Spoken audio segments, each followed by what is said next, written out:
Hello दोस्तों। तो हमने काफी कुछ पढ़ लिया था। आज हम पढ़ेंगे, हमारा एक हेडिंग बची थी अभी, निस्तापन। इसको पढ़ने के बाद हम निस्तापन पढ़ेंगे। पहले ये पढ़ लेते हैं क्योंकि इसमें फिगर तो तुमने फिगर बना लिया, क्योंकि वीडियो चल जाता तो फिगर बनाने में थोड़ा टाइम लगता तो वीडियो लंबी हो जाती। चलो ठीक है, इसको पहले पढ़ ले, फिर हम निस्तापन पढ़ने वाले हैं। चलो बच्चे देखो, हेडिंग डालेंगे आप, धातु का परिष्करण। परिष्करण मतलब निष्कर्षण। निष्कर्षण मतलब निकालना। निकालना धातु को कैसे हम उनके अयस्कों से निकालते हैं वो। भर्जन निष्ठापन भी करते हैं। उसके पहले एक तरह की एक प्रक्रिया होती धातु कर्म। धातुओं से शुद्ध उनके अयस्कों से धातुओं को अयस्कों से शुद्ध धातु प्राप्त करना ही धातु कर्म कहलाता है। धातु कर्म के बहुत सारे प्रोसेस होते हैं। पहले अयस्क का सांद्रण करते हैं, अयस्क का सांद्रण करने के बाद अयस्क का फिर परिष्करण करते हैं, उसके बीच में भर्जन निष्ठापन करते हैं। ठीक है, इतनी सारी प्रोसेस होती है।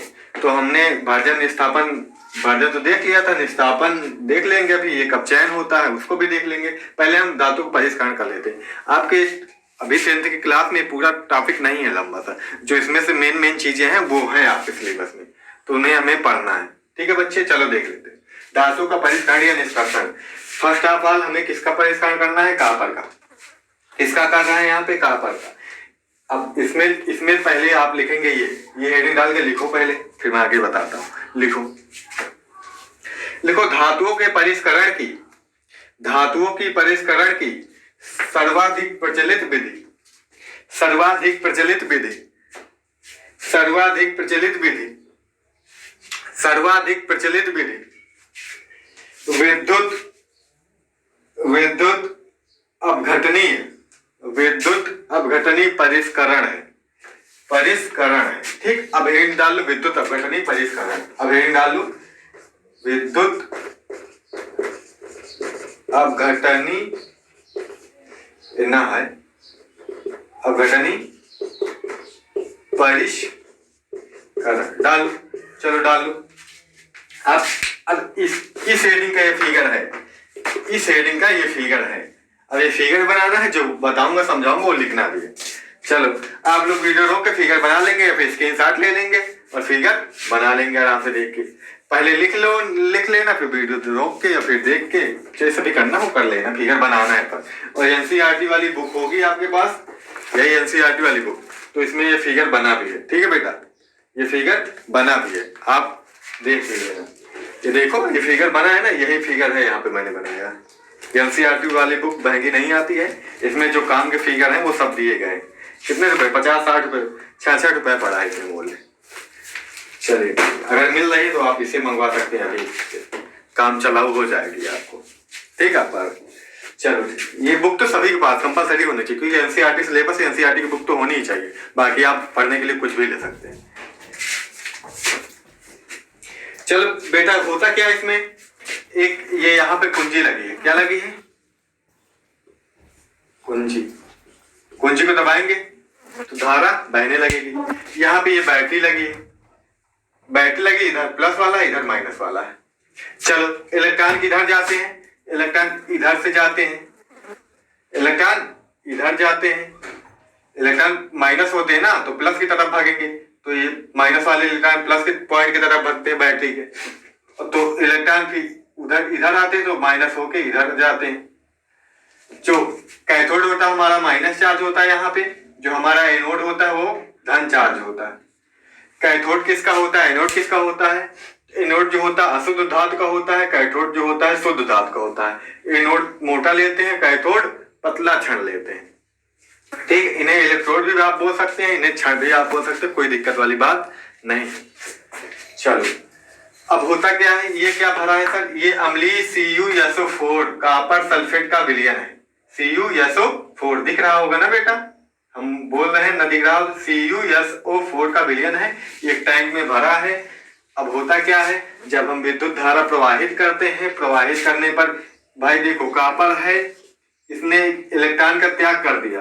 कॉपर ने इलेक्ट्रॉन का त्याग कर दिया, इलेक्ट्रॉन का त्याग कर, कितने इलेक्ट्रॉन त्याग करता है? 2 इलेक्ट्रॉन। तो क्या बनता है? Cu2+। इसे यही Cu2+ कहाँ निकल के जा रहा है?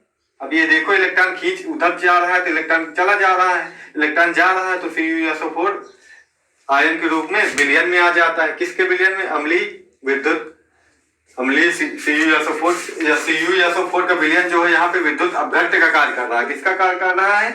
विद्युत अपघट्य का कार्य कर रहा है। विद्युत अपघट्य का कार्य कर रहा है।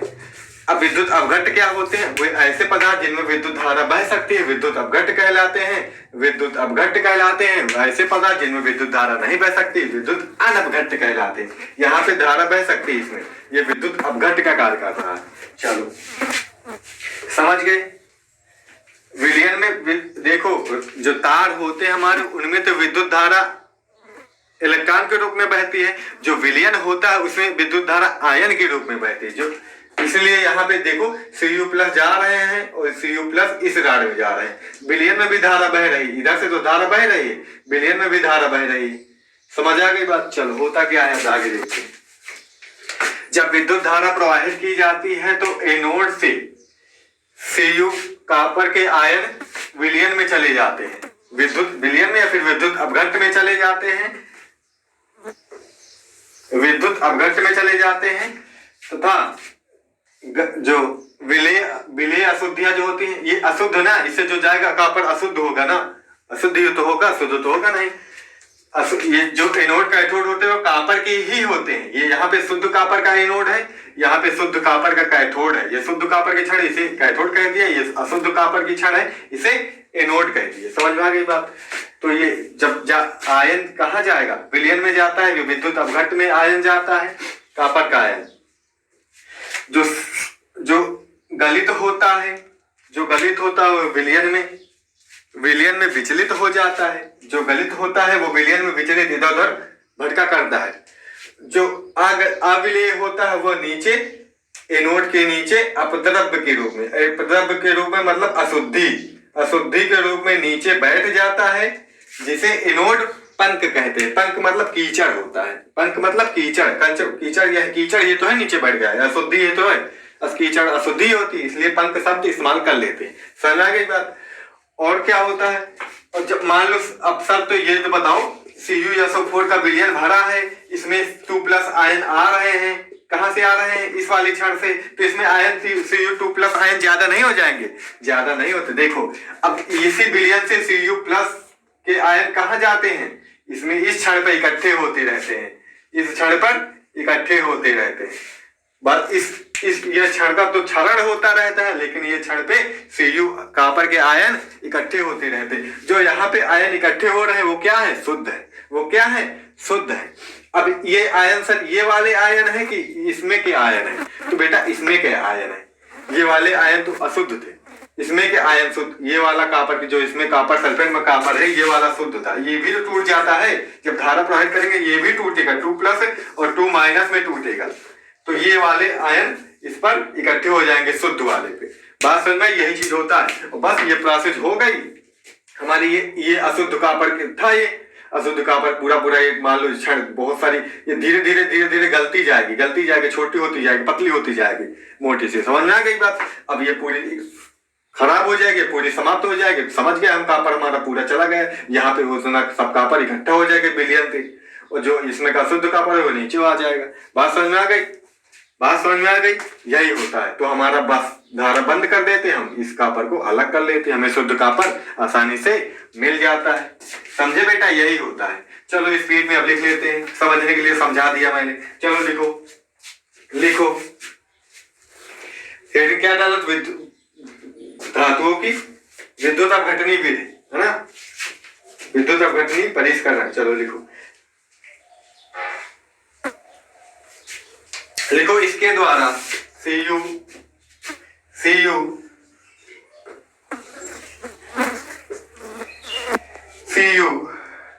Zn निकेल मतलब copper, zinc, nickel, silver, gold, tin आदि धातुओं का निष्कर्षण करते हैं। आदि धातुओं का निष्कर्षण करते हैं। आदि धातुओं का निष्कर्षण करते हैं। आदि धातुओं का निष्कर्षण करते हैं। अब आगे लिखो। चलो इस मतलब इसी विधि द्वारा इन सब धातुओं का भी निष्कर्षण कर लेते हैं। और यहाँ पे हम कौन सा पढ़ रहे हैं? कॉपर का विद्युत अपघटन। कॉपर का हम पढ़ रहे हैं यहाँ पे, Cu का हम निष्कर्षण पढ़ रहे हैं। आपके सिलेबस में यही है, ठीक है। चलो लिखो बेटा, इसमें आगे लिखो नई लाइन से। इस विधि में अशुद्ध धातु को एनोड तथा शुद्ध धातु को कैथोड बनाया जाता है। आप अब इस लाइन को सुनना, वीडियो रोक लेना, लिख लेना, मैं बार बार रिपीट नहीं करूंगा। इस विधि में अशुद्ध धातु को एनोड तथा शुद्ध धातु को कैथोड बनाया जाता है। हो गया। अगला लिख।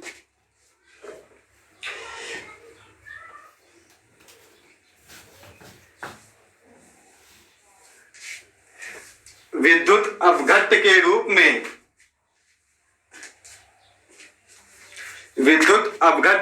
में इसी धातु के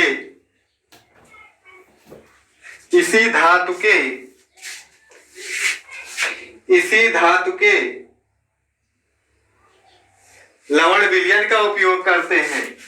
कॉपर ही धातु का लवणी विलयन लिया गया है ना, कॉपर ही का तो विद्युत अपघट्ट के रूप में विलयन लिया गया है। ठीक, समझ आई? वही बात है, उपयोग करते हैं।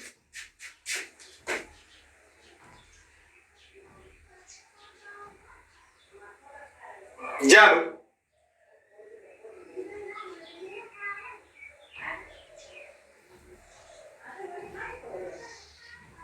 अपघट्ट से धारा प्रवाहित की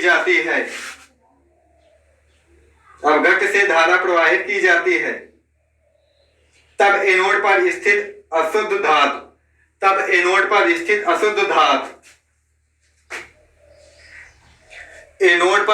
अशुद्ध धातु विद्युत अपघट्ट में घुल जाती है।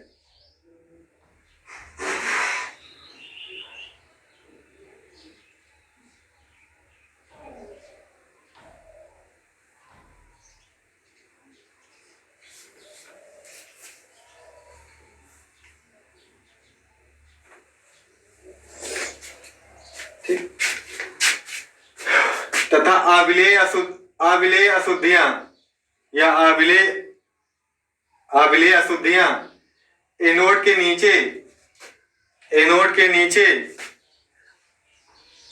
बैठ जाती हैं, जिन्हें एनोड पंख कहते हैं, तथा शुद्ध धातु कैथोड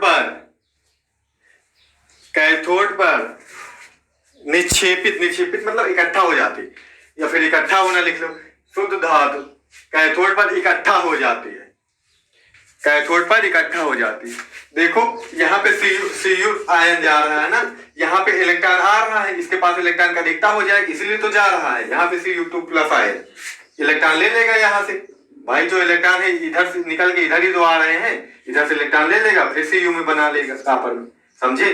2 इलेक्ट्रॉन यहाँ पे ले लेगा, 2 की जरूरत है Cu बना लेगा, समझे? यही होता है। चलो ये खत्म हुआ हमारा, इतना लिखेंगे, फिगर बनाएंगे बस। अब चलो अगले हेडिंग डालो। संसाधन हमने पढ़ लिया था।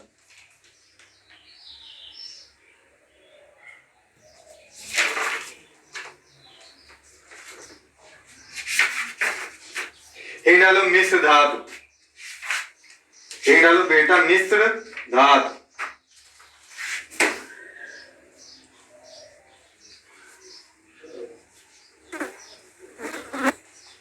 मिश्र धातु डालो जल्दी से। मिश्र धातु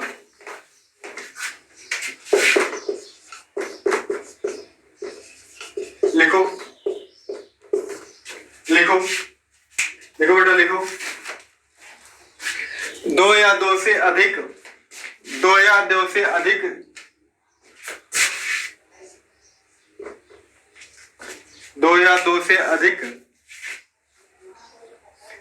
धातुओं के मिश्रण से बनी धातु मिश्र धातु कहलाती है। 2 या 2 से अधिक धातुओं के मिश्रण से बनी धातु मिश्र धातु कहलाती है। चलो उदाहरण लिखो, एग्जाम्पल लिखो। नंबर एक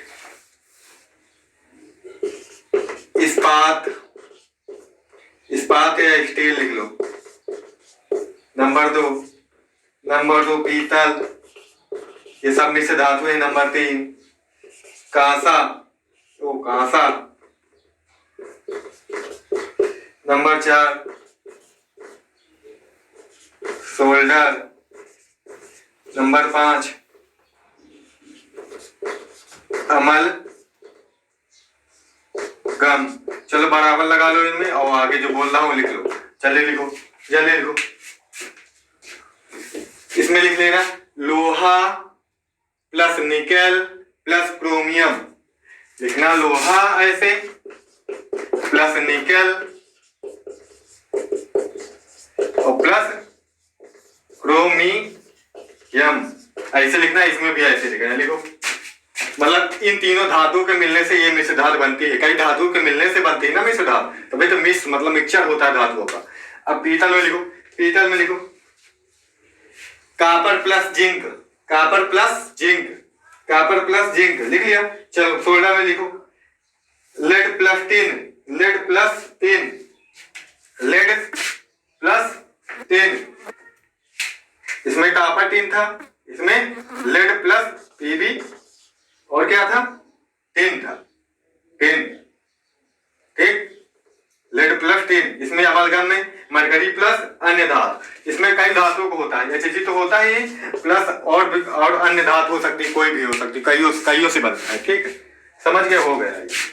पीतल में क्या बोला था मैंने, copper zinc Cu plus Zn, ये बोला था ना, ये दोनों को मिलने से बनता है। ठीक है, निस्दात खत्म।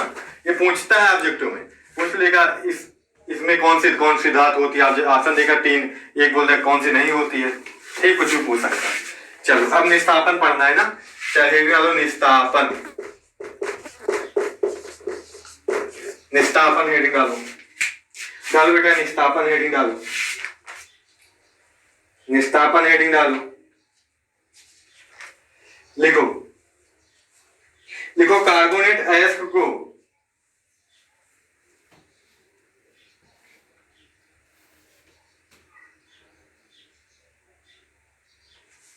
कार्बोनेट अयस्क को वायु की अनुपस्थिति में, या सीमित वायु भी लिखा रहता कहीं कहीं। अच्छा बेटा, कोई दिक्कत नहीं। वायु की अनुपस्थिति में, वायु की अनुपस्थिति में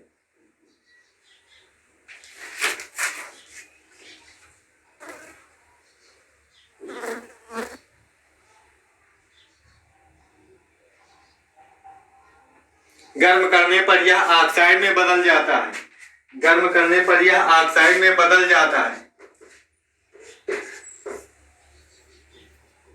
इस क्रिया को निस्तापन कहते हैं। उदाहरण, इस क्रिया को निस्तापन कहते हैं।